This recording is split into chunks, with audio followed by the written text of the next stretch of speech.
Si la ville de Isigny est connue bien au-delà de la Normandie, c'est très certainement grâce à la coopérative laitière qui y est installée et qui profite d'une histoire et d'un savoir-faire de près d'un siècle. Julien est maître fromager et nous explique sa passion. Alors un bon fromager, c'est de l'expérience, je dirais. Une formation aussi, quoi. Mais c'est surtout, on va dire, l'essence, en fait, et bien sentir en fait le produit en fait et son évolution. Alors les étapes de fabrication d'un camembert, c'est la collecte du lait. Une fois que le lait arrive à l'usine, il passe, on va dire, en maturation. De la maturation, on obtient un caillé après avoir présuré. Une fois que le caillé est moulé, on a un fromage non affiné qui a pas encore, on va dire, les caractéristiques gustatives du fromage, où les fleurs de surface vont se développer.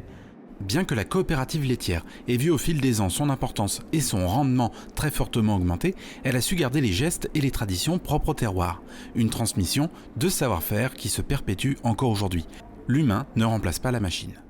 Tous les jours où je suis présent ici, c'est moi qui valide en fait le conditionnement des produits. Donc pour savoir s'ils passent de l'étape, on va dire, fabrication et début d'affinage en fait sur la deuxième partie. Donc la durée exacte d'affinage d'un camembert, c'est 21 jours pour un AOP, coupé en deux phases, une partie à Loire de 13 jours et une partie en boîte pour arriver au 21e jour.